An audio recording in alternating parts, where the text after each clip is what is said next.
ঈদের পর শাওয়াল মাসে কি কি করণীয় আছে, কি কি আমল করা উচিত? শাওয়ালের 6 রোজা আগে রাখবো নাকি রমজানের কাজা রোজা আগে রাখবো? 6 রোজা কি ভেঙে ভেঙে রাখা যাবে নাকি লাগাতার রাখতে হবে? 6 রোজা ভেঙে ফেললে করণীয় কি? কাজা কাফফারা দিতে হবে কিনা? আসসালামু আলাইকুম ওয়া রাহমাতুল্লাহি ওয়া বারাকাতুহু। প্রিয় দর্শক, মনোযোগ সহকারে ভিডিওটি শেষ পর্যন্ত দেখুন, অন্যথায় কোনো মাসআলায় ভুল বোঝার সম্ভাবনা থাকে। আর সরাসরি কোনো প্রশ্ন করতে বা লিখিত কোনো বিষয়ে সমাধান পেতে ফতোয়া বিভাগে স্ক্রিনে দেওয়া নম্বরে ইমো অথবা হোয়াটসঅ্যাপে যোগাযোগ করবেন। তো আমরা মূল আলোচনায় চলে যাব। সম্মানিত নাজরিন, একটি জরুরি বিষয়, আমরা ঢাকার মিরপুরে শীঘ্রই একটি মাদ্রাসা প্রতিষ্ঠা করতে যাচ্ছি ইনশাআল্লাহ। মাদ্রাসার নাম জামিয়া ইসলামিয়া দারুল হাবিব। মাদ্রাসায় শিশু শ্রেণী থেকে নিয়ে নুরানি বিভাগ, নাজেরা ও হিফজ বিভাগ এবং কিতাব বিভাগ থাকবে ইনশাআল্লাহ, মহিলা ও পুরুষ শাখা। সুতরাং আপনার সন্তানকে ভর্তি করার জন্য যোগাযোগ করতে পারেন এবং দেশ ও প্রবাস থেকে কেউ দান, অনুদান ও সহযোগিতা করতে চাইলে স্ক্রিনে বিকাশ, রকেট, নগদ নাম্বার এবং ব্যাংক অ্যাকাউন্ট দেওয়া আছে, সহযোগিতা করতে পারেন। আমরা সরাসরি প্রশ্নের জবাবে চলে যাই। প্রশ্ন ছিল, শেখ, 6 রোজা ভেঙে ফেললে করণীয় কি? কাজা কাফফারা দিতে হবে কিনা? দেখুন, 6 রোজা যেহেতু নফল বা সুন্নত রোজা, আর সাধারণত ফরজ রোজার সাথে কাজা এবং কাফফারার প্রশ্ন আসে। কাজার প্রশ্ন বা কাজার বিষয়টি উভয় প্রকার রোজার সাথেই সংশ্লিষ্ট। ফরজ, ওয়াজিব অথবা সুন্নত রোজা যেগুলো আছে, নফল রোজা, এগুলো যদি কেউ রেখে ভেঙে ফেলে তাহলে কাজা অবশ্যই করতে হবে। কেননা কাজা রোজা এটি যেমন রমজানের রোজা রাখতে হয়, রমজানের রোজা ভেঙে ফেললে বা না রাখলে যেমন কাজা রোজা রাখতে হয়, কিন্তু নফল রোজা রেখে যদি কেউ ভেঙে ফেলে তাহলে ওই রোজার কাজা করতে হবে। তবে কাফফারার সম্পর্কটা শুধুমাত্র রমজানের ফরজ রোজার সাথে। ফরজ রোজা যদি কেউ ইচ্ছাকৃত ভেঙে ফেলে বিশেষ শর্ত সাপেক্ষে, তাহলে তার উপর কাজা এবং কাফফারা উভয়টি ওয়াজিব হয়। কিন্তু ফরজ রোজা ছাড়া অন্য যেই রোজাগুলো আছে, অর্থাৎ রমজানের রোজা ছাড়া অন্য যেই রোজাগুলো আছে, এগুলো রোজা রেখে ভাঙা যাবে না। কিন্তু কেউ ভেঙে ফেললে তাহলে শুধু কাজা করতে হবে, কাফফারা দিতে হয় না। আমরা পরবর্তী প্রশ্নের জবাবে চলে যাই। প্রশ্ন ছিল, 6 রোজা কি ভেঙে ভেঙে রাখা যাবে নাকি লাগাতার রাখতে হবে? দেখুন, 6 রোজা শাওয়ালের 6টি রোজা আছে, সেই 6 রোজা আপনি লাগাতার রাখা জরুরি না। লাগাতারও রাখতে পারেন, ভেঙে ভেঙেও রাখতে পারেন। তো সেক্ষেত্রে কেউ যদি একদিন একটা রাখলো, এরপরে 2-1 দিন পরে আরেকটি রাখলো, এভাবে যদি শাওয়াল মাসের মধ্যে, পুরো শাওয়ালের মধ্যে 6টি রোজা কমপ্লিট করে, তাহলে সে 6 রোজার ফজিলত লাভ করবে। একসাথে রাখা জরুরি নয়। তো আমরা পরবর্তী প্রশ্নের জবাবে চলে যাই। প্রশ্ন ছিল, শাওয়ালের 6 রোজা আগে রাখবো নাকি রমজানের কাজা রোজা আগে রাখবো? দেখুন, শাওয়াল মাসের 6 রোজা এটি অত্যন্ত গুরুত্বপূর্ণ একটি রোজা, গুরুত্বপূর্ণ একটি আমল। তো 6 রোজা রাখলে কি ফাজাইল আছে তা আমরা পরবর্তীতে আলোচনা করছি। আসলে 6 রোজা যদি কেউ রাখতে চায় তাহলে সে এটা আগে রাখতে পারে। আর কাজা, যেই রোজাগুলো কাজা হয়ে গিয়েছে সেই রোজাগুলো চাইলে আগে রাখতে পারে। তবে উত্তম হলো কাজা রোজাগুলো আগে রাখা। কেননা কাজা রোজা যেহেতু ফরজ রোজা রাখতে পারেনি, সেটা কাজা করা জরুরি।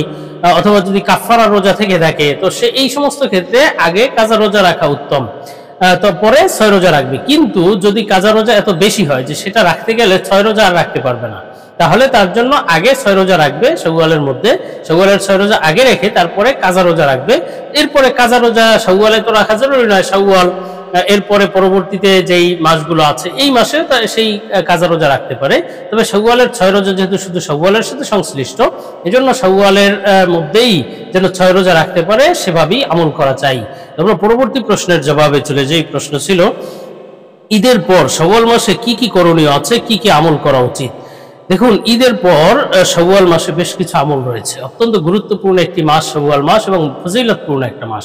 হাদিসের মধ্যে আছে, মুসলিম শরীফের বর্ণনা, সহিহ মুসলিমের হাদিস, নবীজি সাল্লাল্লাহু আলাইহি সাল্লাম বলেন, যে ব্যক্তি রমজানের রোজা রাখলো, রমজানের 30টা বা যেই কয়টা রোজা হয়েছে 29টা বা 30টা, এই রোজা রাখার পরে সারা মাস রোজা রেখেছে, এরপরে শাওয়াল মাসে কেউ যদি 6টা রোজা রাখে তাহলে সে সারা বছর রোজা রাখার সওয়াব লাভ করলো। আলহামদুলিল্লাহ, বড়ই সৌভাগ্যের বিষয় যে বান্দাদেরকে আল্লাহ তাআলা এই সারা বছর রোজা না রেখেও সারা বছর রোজা রাখার ফজিলত লাভ করার পদ্ধতি দিয়ে দিয়েছেন। এজন্য শাওয়াল মাসের 6টি রোজা প্রথমত গুরুত্বপূর্ণ একটি আমল। শাওয়াল মাসে 6টি রোজা রাখবেন। ইতিপূর্বে আলোচনা করেছি এ সম্পর্কে যে এটা লাগাতার রাখা জরুরি না, একসাথেই 6টা রাখতে হবে এমন নয়, ভেঙে ভেঙে পুরো শাওয়ালের মধ্যে রাখলেই যথেষ্ট।